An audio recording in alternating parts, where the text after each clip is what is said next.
Welcome to Awesome Movie Year, the podcast where we take a look back at an awesome year for movies. My name is Josh Bell, film critic and writer, and I'm here with my co-host. I'm Jason Harris, comedian, filmmaker, princess in need of rescuing. So we thought we had reached the end of our season on the films of 1989. If you listen to our most recent episode, it was the epilogue, which sounds like something that happens after the end even.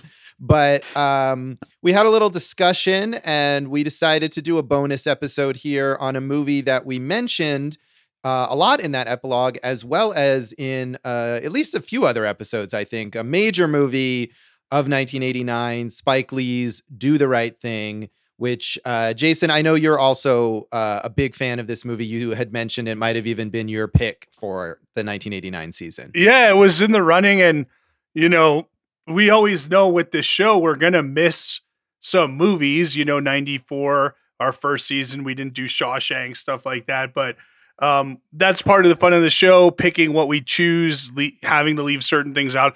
I just felt like this is the seminal movie of 1989.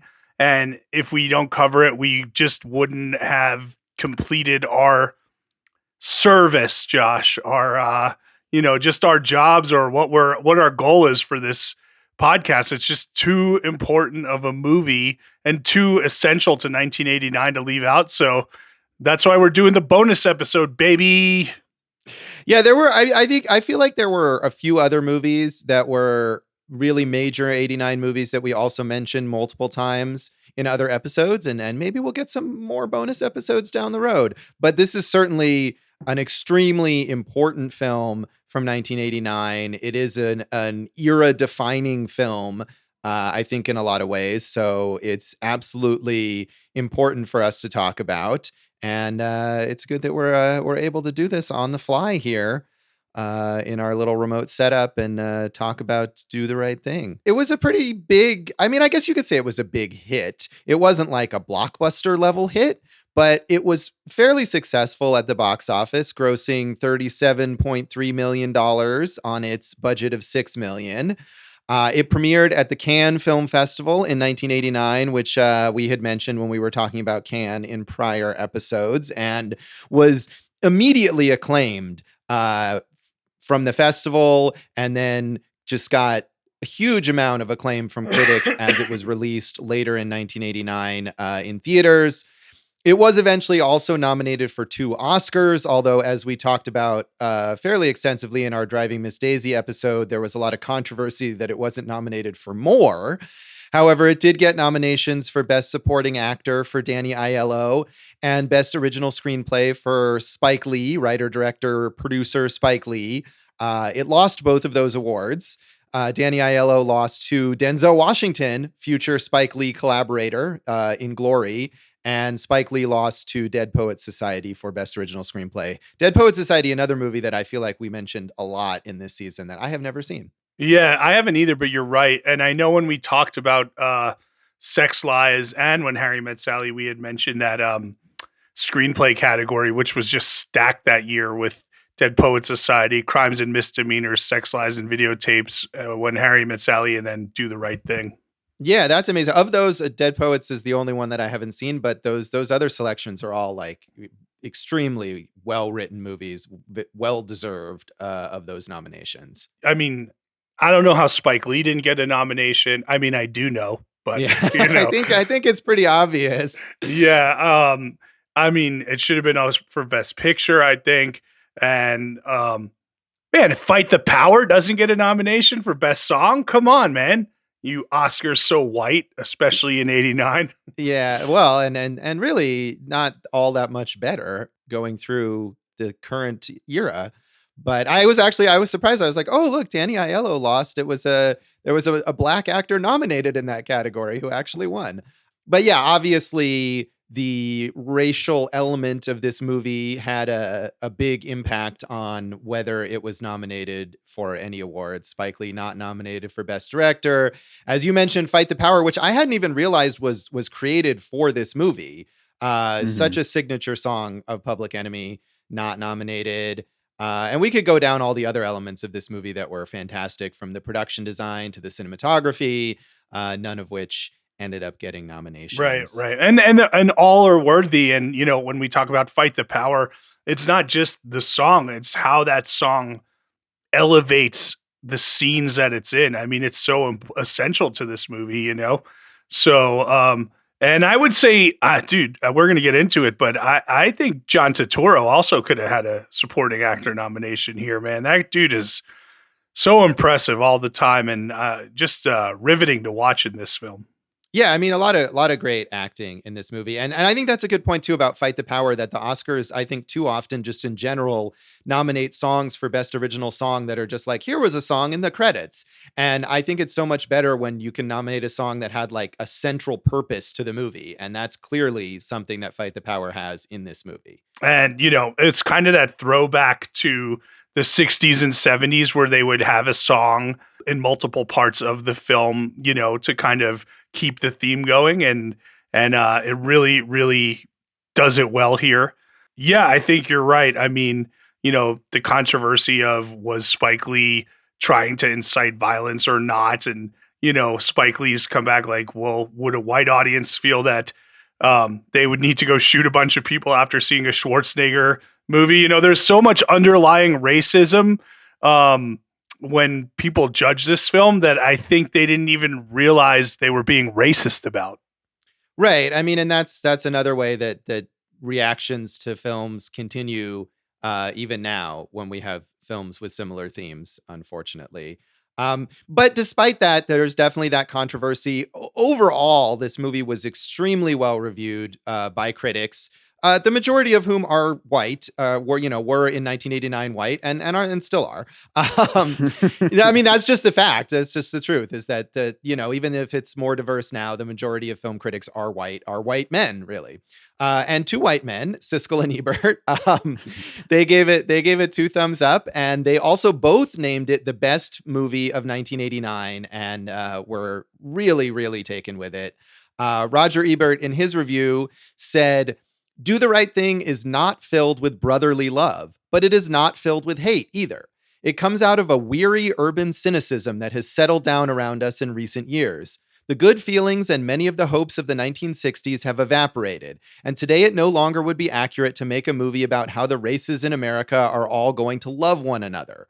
I wish we could see such love, but instead we have deepening class divisions in which the middle classes of all races flee from what's happening in the inner city, while a series of national administrations provide no hope for the poor. Do the Right Thing tells an honest, unsentimental story about those who are left behind." And sadly, I feel like all of that currently applies as well.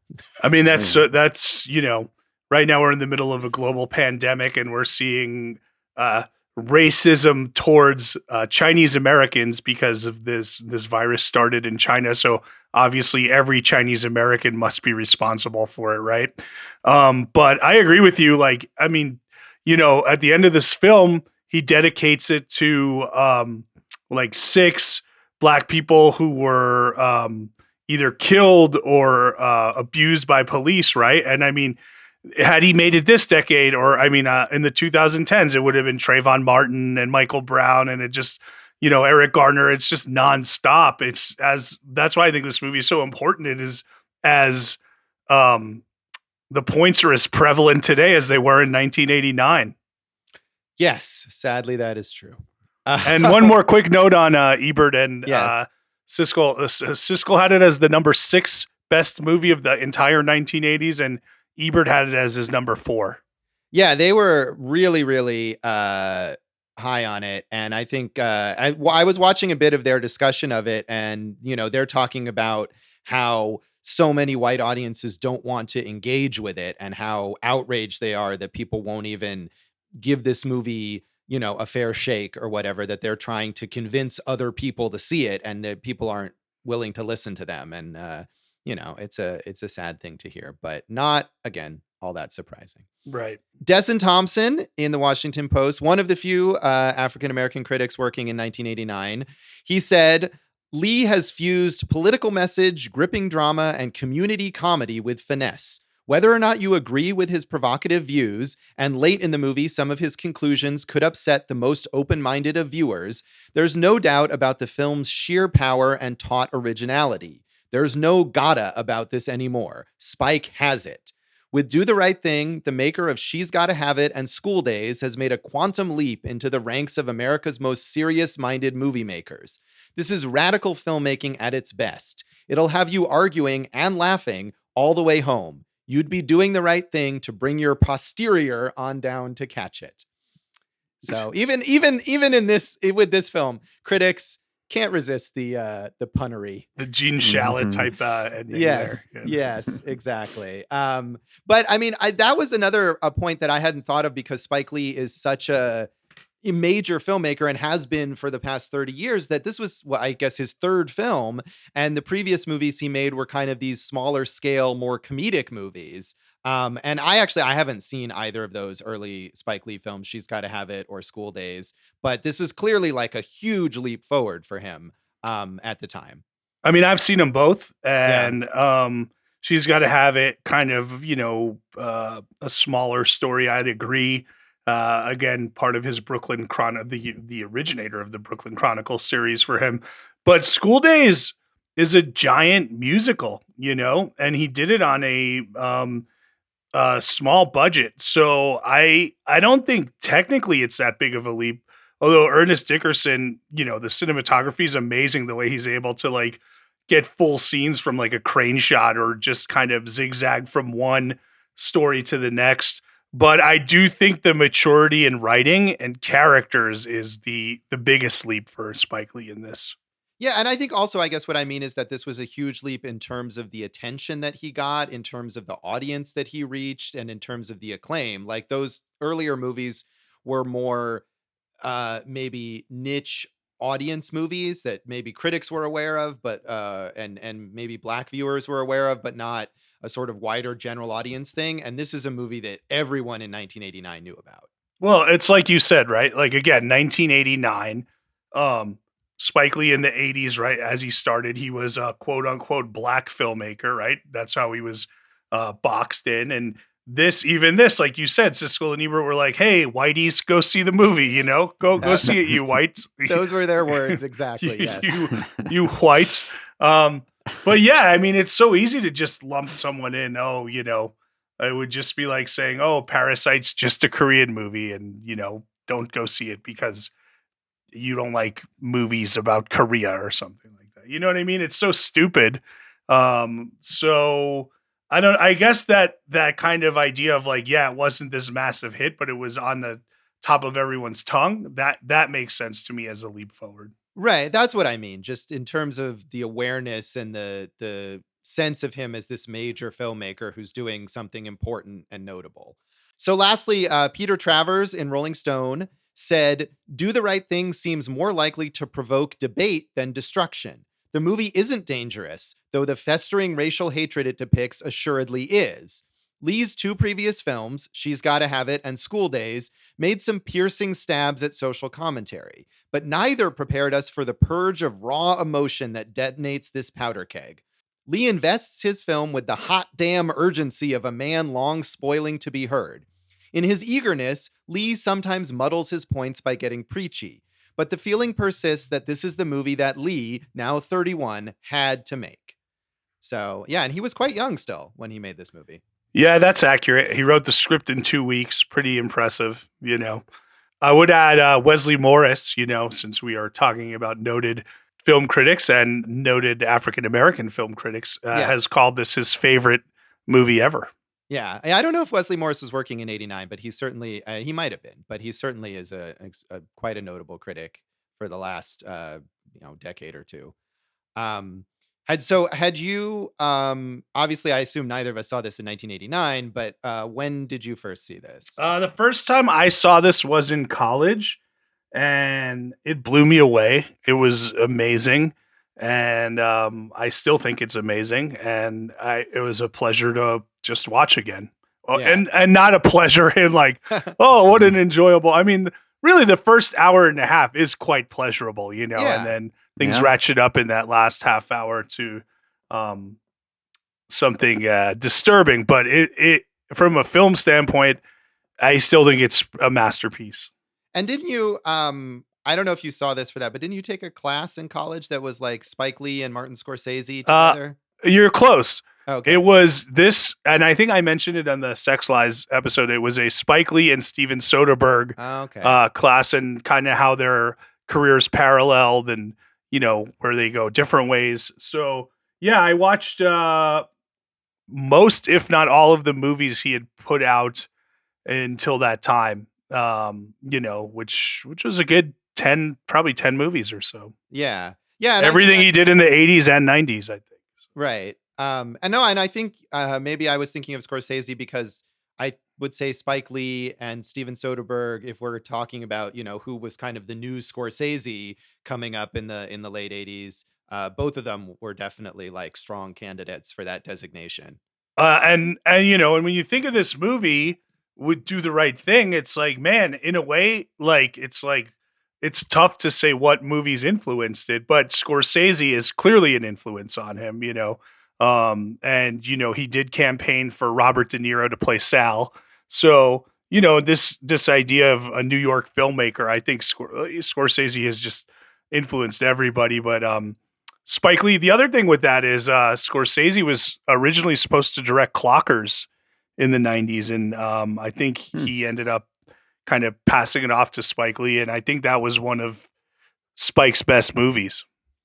Yeah, I mean, I think there's a lot of parallels here, and even as their careers go on, and I mean, we'll talk about this later, but the like sort of diversity of the kinds of movies that Spike Lee has made, I think Scorsese has that same kind of versatility in the films that he makes. And when Um, did you first see the movie, so Josh? I had not se I saw this in I was looking on Letterboxd. I first saw this in 2015, um, as just a movie, it's a classic, obviously, at this point, it's an important movie, and it was just one of those, "Well, I should catch up on this and watch it."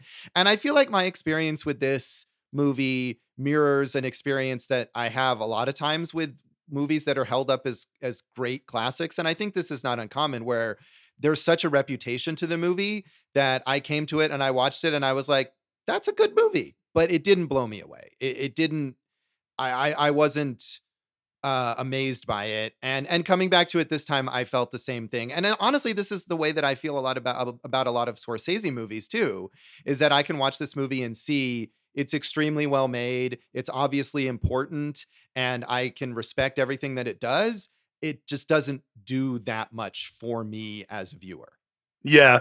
A couple of points there. I mean, I do think seeing it, um, not that I hadn't seen other Spike Lee movies before, but when you're watching the chronology, like we talked about, from She's Gotta Have It, to School Days to this, that's a pretty good way to start and see how he ascends. The other thing I think is two other points about that. One is it is sometimes tough to go back and watch something that was so revolutionary 30 years ago, and you're watching it with today's eyes.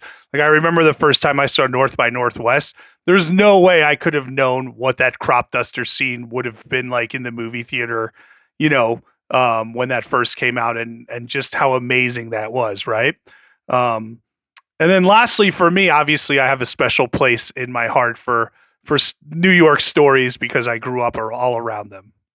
Right. Yeah. I mean, that's not. I mean, not that I'm opposed. I like New York, but I don't have that same personal connection to it. But yeah, I think that's a tough thing with so many classics, and I don't know why that is, because sometimes I'll watch a movie like that and it will just amaze me, and I don't know what exactly it is about a particular movie that I feel like it still seems fresh to me, whereas a lot of those classic films are more of a learning experience than uh an entertainment experience, I guess I would say. And it is hard to realize how revolutionary certain things are when you are watching them in a time when, the revolution that they made or the influence that they had has now been seen in so many other movies. And, and we'll talk about that later too. But I absolutely respect and value this movie, and I think it's extremely well made. I just I don't have as much personal enthusiasm for it as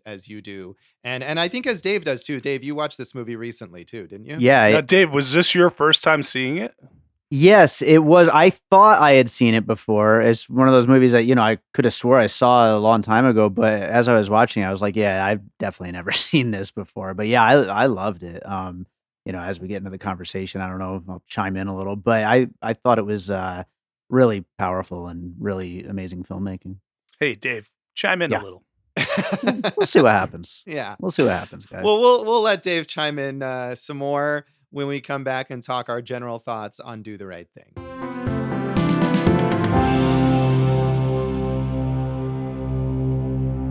Welcome back to Awesome Movie Year and our special bonus episode for our season on the films of 1989. We're talking about Spike Lee's Do the Right Thing, which is really one of the most important, if not the most important, films of 1989. I guess you could argue something like Sex, Lies, and Videotape is equally important, but certainly this movie is massively influential and was a huge cultural phenomenon. And as I was saying earlier, as we were both saying, it can be a little difficult 30 years on to come back to this and look at it and understand how revolutionary it was and how much of a big deal it was. But Jason, since you have the most enthusiasm, what do you think is the best thing about this movie, or what struck you watching it this time as still fresh? Really, the entire feel of the movie is still fresh to me, from that opening punch in the face of Rosie Perez, like just kind of dancing, like really, really aggressively to fight the power, um, into Mr. Senor Loverman, Sam Jackson, setting up the day in the heat wave. And I love these intersecting stories, how they all kind of play out separately but together. I think the male characters are well drawn. I do agree with the criticism that the female characters, there's a lot to be left on the table there. And I think, Ernest Dickerson maybe will never get the credit he deserves for being as brilliant as a cinematographer as he is. So the whole thing to me just feels real. It feels like that could have easily happened one day in Brooklyn. Yeah, I mean, certainly those events are drawn from real life, the kinds of characters, the things that go on, and the rhythms of daily life there. And even what happens at the end of the movie, the final half hour, as we're talking about before, when it shifts from kind of the slice of life story to this intense, violent confrontation. I mean, that's obviously also inspired by real things that happened around that time and that continue to happen, sadly. Um, and I think your point about the female characters is very true, that it's not even that the female characters are so poorly drawn, it's that they barely even exist in this movie. I mean, we've got Rosie Perez, and this was a breakout for her as the Mookie's baby mama, and you've got Spike Lee's own sister as Mookie's sister. And those are really, I want to say Ruby D. Oh, that's true. Yeah, Ruby D. Mother's sister. And in a way, those characters are all, they're just like either objects of desire or protection for the male characters, really. And I mean, it doesn't necessarily, like, I don't know if we could call it disrespectful to women. It just kind of, they're just not really very relevant to the story, I think. Yeah, they're an afterthought for sure. They are. That is an extremely fair criticism of this film, I think. The flip side of that is, okay, to take a film that for an hour and a half, yeah, there's some serious talk, there's some funny talk, but like you said, it's this kind of fun, like really fun slice of life, I would say.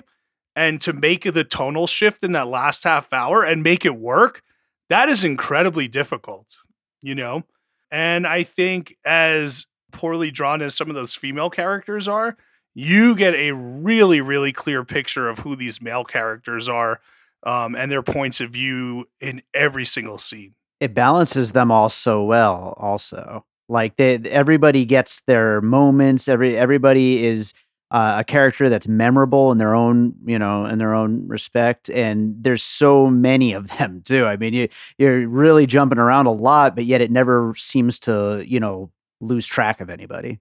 Yeah, I think that's one of the strengths of this movie is that it does give you a clear sense of everyone's point of view. And whether you agree with or sympathize with those points of view, and whether the movie does, you get a real uh, broad sense of that. In that, the white characters, the owners and proprietors of Sal's Pizzeria, Danny Aiello and John Turturro, and is it Richard Edson, I think, who plays the second son? Yeah. Yeah. They express, especially John Turturro's character, express these quite racist thoughts. And the movie isn't sympathizing with those at all. But at the same time, it's making sure you understand these people as fully realized characters beyond just the idea that, like, oh, this guy is a white racist that we would naturally think of as sort of the villain because of that. Um, and I appreciated that. And also the black characters that we might naturally sympathize with, you get to see the negative thoughts that they have, especially towards like the Korean shop owners who are the targets of racism from the black characters, or in part towards the The mayor. minority, Mayor, or towards the Puerto Rican characters, including Rosie Perez's character, who are sort of a minority within this minority neighborhood. Yeah, I mean, there is racism, there's ageism, there's hatred of other people of the same ilk that you're in. There's a lot of that. And going to the point of view, even the smallest scene where the brownstone owner runs over Boogie Down's shoes, and Boogie Down, and he's a white guy with a Larry Bird shirt on, and Boogie Down kind of like attacks him. What are you doing in our neighborhood? And he's like, I own the brownstone. And he's like, why don't you go back to Massachusetts? He's like, I was born in Brooklyn.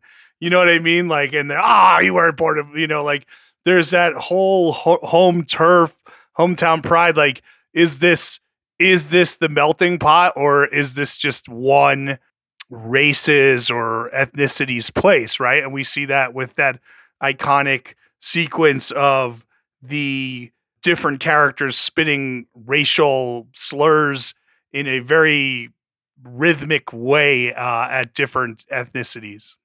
Yeah, just a side note, it's Bugging Out is the name of that Bugging Out, character. not Boogie Down. Yes, that's Boogie Down Brox. Right. Giancarlo Esposito's character. Who's a fantastic actor. We all know that as most people probably now like him as Gus Fring from Breaking Bad. But go back and watch these early Spike Lee movies. He's in a lot of them, and he has such an intensity about him. He just brings it. Yeah, well, as we said, all the performances in this movie are really strong, and a lot of them are really intense. And I mean, going back to the dialogue, one of the things that I noticed, and you said there's a realism. There's obviously a lot of realism in this movie in terms of the locations, in terms of the kinds of people that live here, and the tensions, the racial tensions. But to me, the dialogue in this movie, and it's not necessarily bad, but it feels very artificial in a self-conscious way, whether it's those scenes of the characters talking directly to the camera that are almost like slam poetry, or a lot of the dialogue interactions to me felt very stagey. I mean, I know this is not, but if you had told me that this movie was based on a stage play, I would absolutely believe that, because it takes place in this very confined, essentially like a single block or a couple of blocks in this neighborhood. And there's a lot of these just kind of two-hander scenes, or a few characters going back and forth to each other. And so, I mean, one of the impressive things is that it doesn't look that way. I mean, as you mentioned, the cinematography by Ernest Dickerson is fantastic. And the way the camera kind of swoops around, or, into a window and out of a window, all of that stuff is amazing. But it feels to me in some ways almost like it's stage bound. And Spike Lee later on has gone on to make films of stage productions where he just films a play or a one-man show or something. So I think he's conscious of that. And I'm not necessarily saying that that's bad, but it's certainly something that I noticed, especially this time, in terms of the very mannered way that the characters speak. I think you have a fair point in some regards, but I think when you see like all of the young black men, the way they talk to each other, I think that feels very real to me. But I could see what you're saying about some of those other characters, whether it's, the mayor and mother sister or everything that Mookie says. Right. I mean, and again, I'm not saying that it's bad, but this movie feels very written, and that's okay. Like it's But a lot of that's not true. Like all the scenes with the corner guys, those were all improvised. yeah. Smiley wasn't even a character in the script. Like he kind of Oh, and campaigned to Smiley put is him the in. worst. I could have done without him entirely. Go ahead, Josh. Keep digging your hole, my friend. That's no, and like this is one of the things that I'm impressed by this movie and the way that it's made, but it was interesting to me reading some of these reviews that talk about how the point of view of this movie is giving you sympathy for all of the characters. And I think it does a really good job of giving you a full picture of all of these characters and their good and bad qualities. But for me as a viewer, the result was that I sympathized with no one in this movie. I didn't like any of these characters. I think that's okay. You didn't even like Vito there, Richard Edson. I mean, but he's kind of weak, and that's the point of his character is that he can't stand up to his brother. And, if he's the one guy in that family who really has the most sympathy and the most connection with the Black community around them, and yet he can't just say that because he's so intimidated by his brother and by his father. So, yeah, I mean, not that there weren't sympathetic moments, but I realized sort of halfway through the movie, I'm like, I don't like any of these people. They're all, and I don't like, yeah, I don't really sympathize with them, or I don't really feel like I'm rooting for any of them. Not even Sweet Dick Willie? Yeah, the cornerman. No, not really. Interesting. Yeah, I mean, and again, it's not that made it bad. I think part of the strength of the movie is that it shows you that none of these people are all good or all bad. But for me, it had the result of feeling like I don't really care what happens to these people because I don't really like any of them. So if you didn't care what about the people when the riot happened and Radio Raheem was killed, did that none of that affected you in one way or another? No, I mean, not on an emotional level. I mean, I can see it as being a reflection of real serious inequality in society, and I think it makes that point very well. But yeah, I hated Radio Raheem. He was super annoying, and he's completely inconsiderate with his goddamn boombox. So, I mean, I gotta agree with Josh on that one. not that I wanted to see him killed, and obviously it's a horrible injustice that he's killed by this cop because he had a boombox. But I didn't sympathize with him as a person, and in that particular scene, up until it gets obviously like way out of control, I sympathize with Sal, who's like, "Turn your loud music off in my pizza shop." Right. He wasn't killed because he had a boombox. He was killed because he was a black guy who was choking a white guy to death. Well, that's true. But I mean, the boombox is what starts it off. My point being that it's not that I wanted to see him get killed, but in that particular interaction, and really all of his interactions, I found him extremely unlikable. And I think that's okay, in part because the point isn't that he's likable and therefore he doesn't deserve to die. The point is that no one in that position deserves to die, and especially not just because of being black. But as a character, I didn't like him. I think that's fair. I mean, all these, when you get to the riot, it's like, are you seeing, it's not even about taking any sides to me at that point. It's you're just seeing one bad decision after the next, after the next. And I think, that idea of it going as one of the hottest days of the summer and people just feel kind of cooped up, maybe how some of us feel now, Yeah. it just leads to this escalation in every single way that shouldn't have happened. And I do think they, like, pretty much all of them made bad decisions in that sequence. Right. I mean, but human decisions. The riot feels almost not like a dream sequence, but like a scenario in which every worst possible choice is made. Yeah, and I guess I realize that the riot is like the point of the movie and is why the movie is so powerful.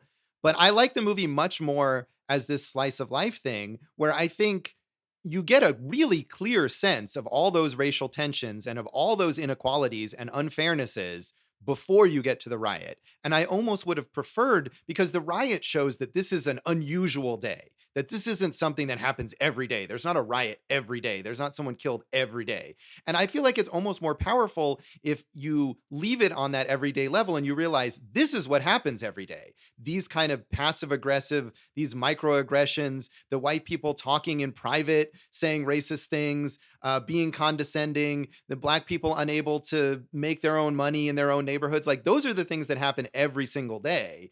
And so I'm not saying that the riot isn't powerful. It is, and it's clearly one of the main reasons why this movie is remembered. But I was a lot more captivated by what happened before that than I was by the riot. I can understand that, and I will agree that like that was the more enjoyable part of the movie from just hey, let's watch a movie standpoint. But I would disagree. I know what you're saying, like, hey, this doesn't happen every day, but it happened enough in those days, and sadly still to today, that that escalation doesn't seem out of place.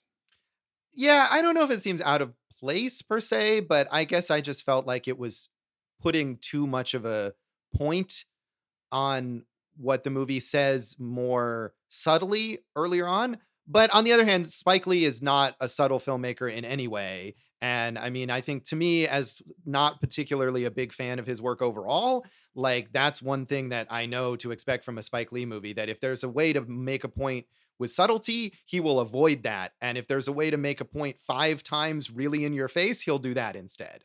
And that's just kind of his style. I thought one interesting argument to come out of this movie was, why did Mookie throw the trash can into Sal's window? And, Spike Lee says he did it because he just saw his friend get killed and the racial injustice, and he was angry. But like a lot of white viewers were like, Mookie did it because he was protecting Sal. He took the heat off of Sal and, moved it towards the shop, which I thought was a interesting justification of his actions. Yeah, and I don't think that makes sense. I think the point is that Mookie, up until that part, he is the main character as much as there is a main character, and he's the more sympathetic character from the perspective, say, of a white audience. And the point there is to show that even that guy who has been working well with the white business owners, who's getting paid by them, who's even being called like a surrogate son to them, even he's not actually on the level with them. And there's all that tension that builds up in him over time of the way that he's treated in this kind of condescending way and the way that he's held down. And even that guy can break from all that tension at some point. It's not just Bugging Out, who's loud and vocal the whole time. It's not just Radio Raheem, who's constantly in your face. It's even kind of like quiet, unassuming Mookie, who deals with this treatment, and it affects him in a way that builds up and has to have a release at some point. What do you think of Spike Lee, the actor? I mean, obviously he's not a great actor. I honestly, going into this movie, I had a memory of him being worse in it. And I think he's fine. Like, Mookie is meant to be this kind of like, again, unassuming guy who he's just kind of on the fringes, even though he's the main character of the movie. In everyone's life, he's kind of out on the fringes. So I think his performance is fine here, but would it have been better if he had cast a more seasoned actor? Maybe. And especially because so many of the other performances in the movie are really good, as you mentioned. But what do you think of Spike Lee as an actor? I agree. I think he can get away with it here because Mookie is kind of more of a quiet character and just kind of, part of the neighborhood, as opposed to like one of the big bright lights in the neighborhood, and to me that's okay, because all those performances from all the other actors that are bigger work in this one, that it's okay to have a few of these, more I just think like more straight down the middle, I guess you would say, is how he played it, because you're always going to remember Ossie Davis as the mayor, and you're going to remember Turturro, and you're going to remember Bugging Out, and like there's even Frank Vincent with his little drive through the neighborhood and the car getting splashed down. You got all these very classically or New York trained actors who are really bringing a great deal of authenticity to it. So I'm not a huge fan of him as an actor, but I agree he's fine here. Yeah, and like you mentioned, there's so many good performances in this movie, and people who are going back to what I was saying about the stagey feel of it. I mean, Ossie Davis and Ruby Dee, especially known for so much theater work. And yeah, almost every performance. I mean, even in small roles, Samuel L. Jackson as the radio DJ brings exactly the right energy to that part. And there's the great brother dynamic between John Turturro and Richard Edson. Um, so many good performances that it doesn't. And in a way, Mookie being overshadowed or Spike Lee being overshadowed by the other actors works for that ending. Yes, I agree. Because you don't expect that from that character, and then all of a sudden there he is. So yeah, I mean, I don't think I want to see, and I don't know, Spike Lee, especially as his career has gone on, has not acted very much.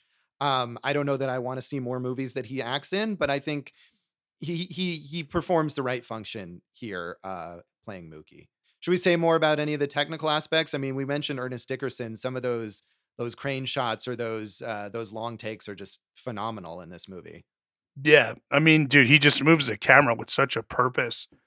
Really impressive. I think the other things you want to look back on are like there's a lot of iconic moments that we talked about. We know the riot, we know the racial slam poetry, as you called it. Radio Raheem's love and hate monologue. I think the Mookie and Pino discussion of like, why Pino hates black people when all of his favorite celebrities are black is Right. pretty unique and pretty interesting. And then that Rosie Perez intro sequence and when they undo the fire hydrant, there's a lot of iconic movie making going on here. Yeah, absolutely. There is. And I mean, just the way, even starting with that Rosie Perez intro sequence, you're like, oh, this movie doesn't look like anything else that was released in 1989. And really not like anything that was released since then in a lot of ways. Or before then. That's what I couldn't really think of a movie that this felt like that I had seen.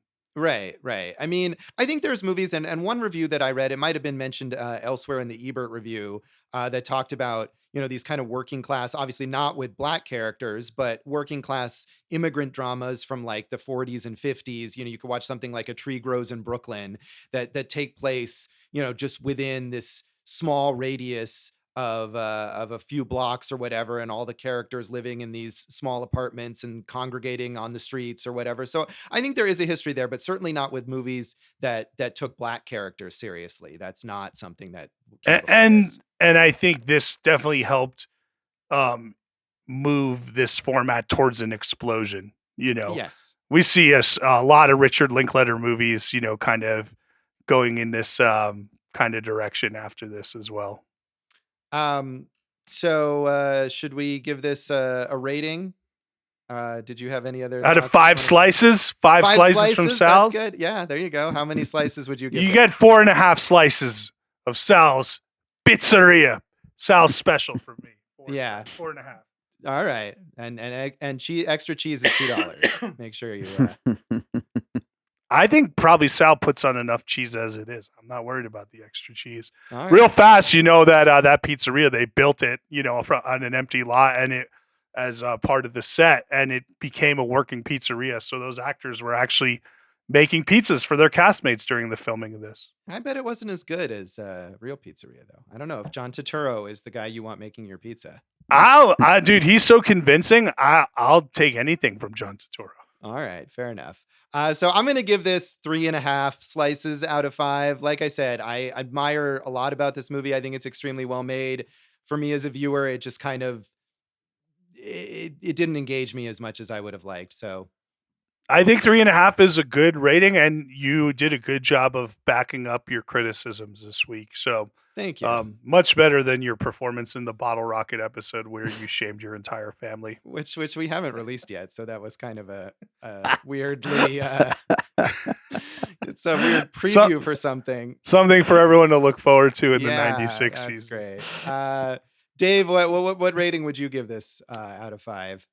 I'm going to agree with Jason. 4.5. 4.5 slices. All right. Well, let's come back then and talk about the legacy of Do the Right Thing.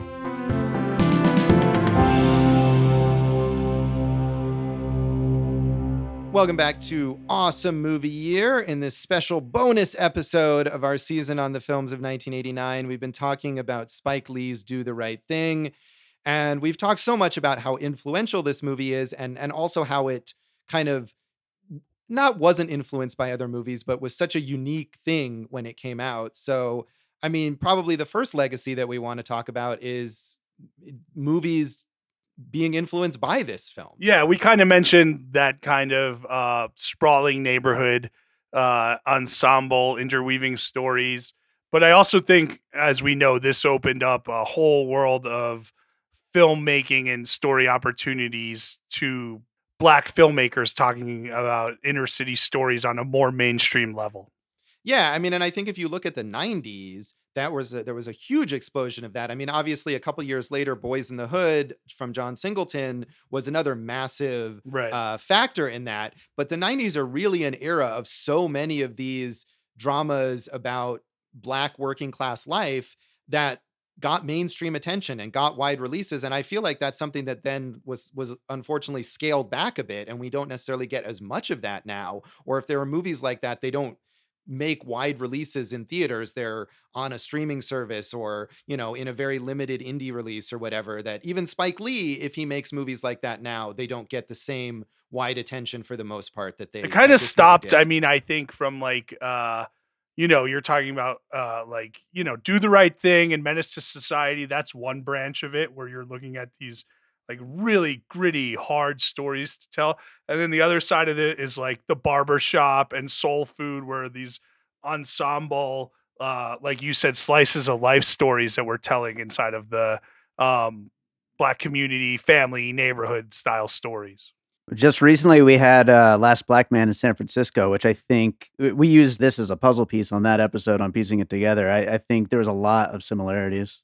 Yeah, absolutely. And that's a great movie, The Last Black Man in San Francisco, I think. And yeah, obviously there's so much influence. I mean, you talk about those more slice of life comedies, Malcolm D. Lee, who directed like The Best Man and the sequel to that, and a number of other of those kinds of movies is Spike Lee's cousin. Right. He helped him kind of jumpstart the career there. Right, right. And Malcolm Lee has definitely had a more sort of straightforward mainstream career than Spike Lee has. And that's another thing, as I kind of mentioned, Spike Lee's career after this. I mean, this put him on a whole new level as a filmmaker, and he went on to make some highly acclaimed sort of awards type movies like his Malcolm X biopic with Denzel Washington. But he has such a varied career, and he's extremely prolific. And as often as he might make those awards friendly movies, he's worked in mainstream blockbustery kind of things like Inside Man. He's made a ton of documentaries and concert films, and like I was saying before, like one man show or stage production documentary, like performance documentaries, and just all sorts of strange movies that are just as often like torn apart by critics as they are highly acclaimed. So I think he's, on the one hand, I'm not a huge fan of a lot of his stuff. But on the other hand, you have to respect him for always doing exactly what he wants to do. I think for a while, both you and I agreed that his more interesting work was the director for hire work. Like you mentioned, Inside Man. I mentioned Clockers. He was really, really bringing such insight as a director to those films that he didn't write. But then with Black Klansman, it's like, man, that probably is a top 3 all time for this guy. And some of his best writing and directing. Yeah, I like Black Klansman. I feel like I have a lot of similar. I think Black Klansman has a tone problem that maybe Do the Right Thing handles better. But certainly it was the movie that really brought him back to the same level as this, where it was highly acclaimed by critics, that was nominated for multiple Oscars, and was a big hit at the box office, and all of that stuff came together probably for the first time, at least since Malcolm X, and maybe for the first time even since this film. But I do love Inside Man, and I haven't seen, I'm sure, Jason, that you've seen far more Spike Lee movies than I have. I think I've only seen 8 or 9 movies, and again, he's very prolific, and some of the stuff I've seen is not his most notable work. But I like Inside Man a lot. I like 25th Hour a lot too, which is another work for hire project that I think he did a great job. Yeah, look, you should watch the stuff he did in the 90s, but if you're going to be like, hey, what's the most underrated? Look, there's there's a number of good movies that people know about, and but there are a few underrated gems that we mentioned. Clocker's underrated gem.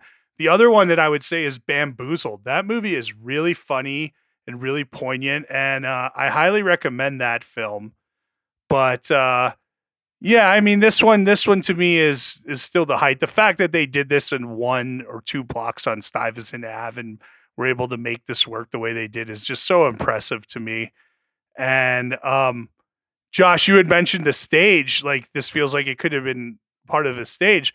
Dude, I thought when I was watching this, I was like, this movie must have been like etched into Lin-Manuel Miranda's brain when he was writing In the Heights. Yes, I thought that too, actually. Absolutely. And I mean, we haven't seen the In the Heights movie yet. And who knows when we will, but I don't know. Have you seen In the Heights on stage? I saw it on stage here in Vegas. I think we saw it together in the Oh, yeah, Super we might Summer have. Theater. Yeah. Yeah, but there's even it's funny because in this movie there's even the Paragua man who comes through. Yes. And I immediately think of In the Heights at that point. Yes. Yeah. So, and you mentioned Bamboozled. I haven't seen Bamboozled, but that's a movie that I think when it was released was not particularly well regarded and has really, even just recently within the last, I think there might have been an anniversary for it or something. And I've seen a lot of people talking about how underrated it is and how brilliant it is and relevant it still is. So. Yeah, I that one was like one that I knew very little about, and man, it just sneaks up on you. It's so good and it's really funny. It's kind of like his King of Comedy, if you want to go there. Even though he directed the original Kings of Comedy, Yes, which is he not did. what I was talking about. No. And this movie was also a launch pad for a bunch of actors. I mean, this was the first screen appearance for Rosie Perez. It was the first screen appearance for Martin Lawrence, who plays one of the kind of like, I don't know, teenage or young characters who's just wandering around the block. And a big breakthrough. I mean, Samuel L. Jackson makes such an impression, and he'd done some small things before this, but it was definitely a breakthrough for him as well. So Spike Lee clearly has an eye for these actors, not only the seasoned veterans like Ossie Davis and Ruby Dee, but young actors who went on to do huge things after this. Yeah, and Sam Jackson, very good in Mo Better Blues, which another good Spike Lee movie from the 90s. Yes, and another one I haven't seen. And we were talking a little bit about Fight the Power, which is such a signature song for Public Enemy. And I had no idea that was written at the request of Spike Lee for this movie. I mean, I feel like that's like the definitive Public Enemy song. Mm-hmm. I think you're right. And now it's kind of sad that, Flavor Flav's not in the group anymore because he's so important to that song. Just his vocal ferocity, I think he's back in. I think they've gone back and forth. I think he's now actually technically returned. But since we're talking about like this as this is going on where we're all quarantined, I saw a video. I think it was from Dwayne Perkins, the comedian. It was on like his Instagram. It was a shot and it was in Brooklyn, I think, and someone was blasting Juicy by Biggie Smalls, out their window, and the whole neighborhood was singing it from their windows, and it felt so authentically Brooklyn to me, and it felt like exactly like something that could have been in this movie. It was pretty cool, I think. Yeah. See, now I guess instead of being annoyed by that, people would embrace it. But in 1989, it was a different. No, it's a different thing. Hey, one other thing or two other things, that they did release a Radio Raheem Air Jordan for all you sneakerheads out there that kind of had the colors of his Bed-Stuy shirt. Josh, you have those, don't you? Yeah, Josh. Yes, is big. I'm a big sneakerhead. It's true. Yeah. Hey, but the last thing, Josh, is this was the movie that Barack and Michelle Obama saw on their first date. Yeah, and there's a funny line where Spike Lee, as I think Barack had mentioned it to him or something, and he's like, well, it's a good thing you guys didn't go see Driving Miss Daisy, or something like that. Yes. But yeah, there's kind of fun. There's that movie, South Side with You, which is about Barack and Michelle Obama's first date, where they go. I've seen that movie, and it's not necessarily like a great movie, but they do go see this, and you see them discuss it in that movie after they get out of the theater. Yeah, and one fun thing and I mean, this goes to my not having seen other Spike Lee movies, but he did kind of use these characters later on in some of his other films. I mean, there is Inside Man where Sal's Pizza gets delivered. And that I've seen, but also in Red Hook Summer, which is a movie that I haven't seen, that Mookie shows up again, played again by Spike Lee. And then on the She's Gotta Have It TV series on Netflix, which I also haven't watched, Rosie Perez shows up as her character. Right, and they mentioned Mookie in that. And then the two officers, Long and Ponte, are in Jungle Fever again. So I like all that stuff. But, those are the ones that I had mentioned, the Spike Lee. He's got like 6 movies that consist of this Chronicles of Brooklyn series, which are She's Gotta Have It, Do the Right Thing, Crooklyn, Clockers, He Got Game, and Red Hook Summer. So I'm not saying they all connect, but you will see interwoven pieces in there. I still remember John Turturro's like very small part in He Got Game. He just makes the most of all his screen time wherever he's in. So yeah, some good stuff here, man. Yeah.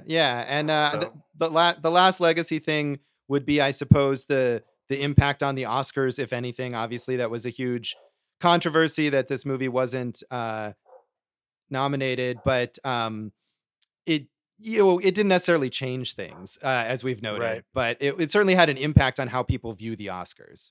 And I'm going to let you two wrap this up because my kiddo's at the door. But as always, it's fun talking to you. And I'm still Jason Harris Comedy, Jay Harris Comedy on all the social. We're Awesome Movie Year and Awesome Movie Pod on the socials. Have a good day, fellas. How do you want to do that, Dave? Oh, however you'd like. You're the this was all part of the plan, right? No, not at all. I am at joshbellhateseverything.com, Josh Bell Hates Everything on Facebook, and at Signal Bleed on Twitter. And thank you for listening to this special bonus episode of Awesome Movie Year. Tune in for more stuff coming soon. Thank you for listening to Awesome Movie Year. Make sure to follow Awesome Movie Year on Facebook, at Awesome Movie Pod on Twitter, and at Awesome Movie Year on Instagram. And if you like the show, review us and rate us with 5 stars on Apple Podcasts.